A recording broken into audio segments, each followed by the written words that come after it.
Recyclable, non biodegradable আর biodegradable. তবে নন recyclable মধ্যে যেগুলো পরে স্যানিটারি ন্যাপকিন, এগুলো কোনো আমরা ব্যবহার করতে পারি না, কাজে লাগাতে পারি না।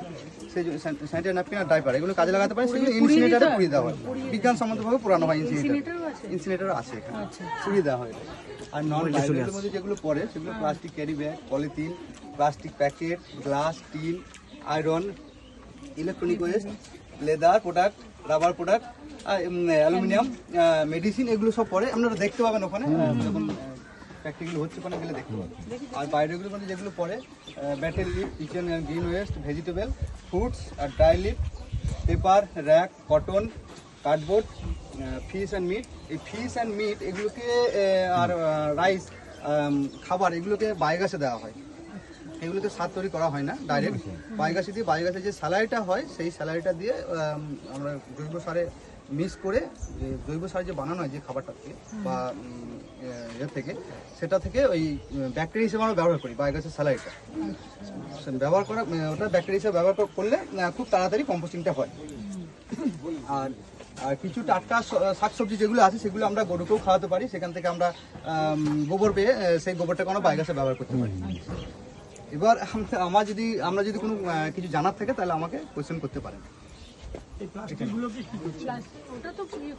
প্লাস্টিকগুলোকে ক্যাটাগরি অনুযায়ী ভাগ করা হয়। দু তিন রকম নয়, 7-8 রকমের প্লাস্টিকের 13 থেকে 14 রকম ক্যাটাগরি ভাগ হয়। যেমন সিলভার কোটেড, এলডি প্লাস্টিক, পিপি প্লাস্টিক, এগুলো ক্যাটাগরি অনুযায়ী ভাগ হয়ে লোকাল যারা স্ক্র্যাপ সেলার আছে তাদেরকে বিক্রি করে দেয়। মানে ওটার কোনো রিসাইক্লিং কিভাবে হচ্ছে ওটা নিয়ে আর আমাদের কোনো চিন্তা ভাবনার মধ্যে। আচ্ছা, এইটা একটা আছে, আমি যেটা বলি, এটা অলরেডি প্লাস্টিক যেটা আছে, প্লাস্টিক রিসাইক্লিং করা যাচ্ছে। আমাদের মেদিনীপুরের পটাশপুরে প্রজেক্টটা শুরু হয়েছে, সেটা এখানে হচ্ছে। আমি কয়েকদিন আগে দেখতে গেছিলাম, এটা একটা হয়েছে।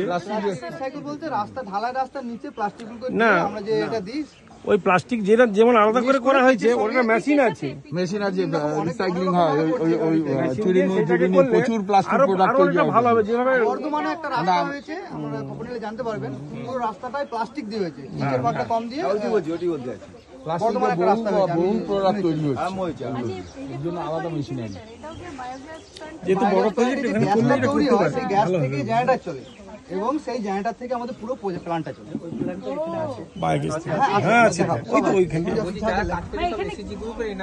না, এসএসজি গ্রুপেরই আছে এখানে, দুটো এসএসজি গ্রুপ কাজ করছে এখানে। ইনসিনেটর, বায়োগ্যাস প্ল্যান্ট আর ইনসিনেটর আছে, বায়োগ্যাস প্ল্যান্ট আছে, আর সবজি কাটার মেশিনগুলো আছে। 55 জন কাজ করছে, কিভাবে গুঁড়ো হচ্ছে সেই মেশিনগুলো আমরা দেখতে পাচ্ছি। দাদা, আমি একটা কথা জিজ্ঞেস করছি, যে এসএসজি দিদিরা যারা কাজ করছেন, তাদের পেমেন্ট মানে বা মাসিক কিরকম ভাবে টাকা কি দেওয়া হয় বা কে প্রোভাইড করে? এখানে আমাদের তাদেরকে বেতন পঞ্চায়েত প্রভাব করে, আর মান্থলি 250 টাকা বেতন ডেলি ওয়েজেশন দিচ্ছি যে কাজ হয়। আপনাদের এই প্রজেক্টে, আপনাদের এই যে প্রজেক্ট যেগুলো আপনারা সেগ্রিগেশন করছেন বা করছেন প্লাস্টিক, এগুলো আপনারা কোথায় সেল করছেন?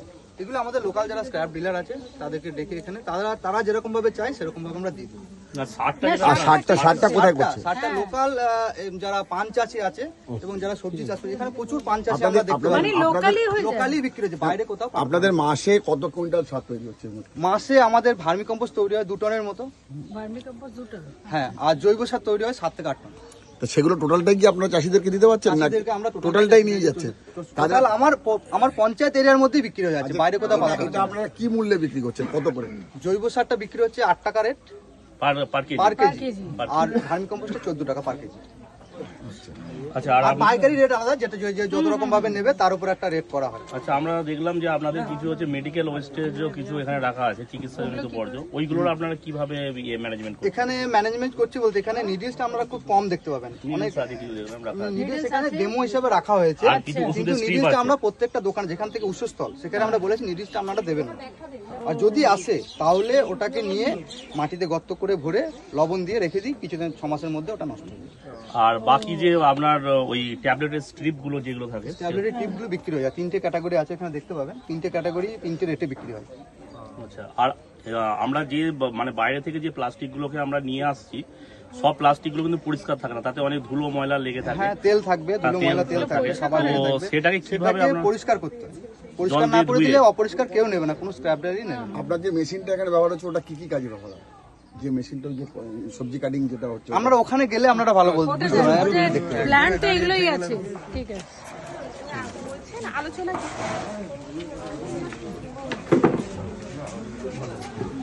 এখানে দেখুন এই প্লাস্টিকগুলো একসঙ্গে রাখা আছে, কিন্তু এই প্লাস্টিকের মধ্যে এটা একটা ক্যাটাগরি হবে, এটা মিলে একটা ক্যাটাগরি হবে, এই সাদার একটা ক্যাটাগরি হবে, এবং এর 3-4টে রেটই আলাদা হবে।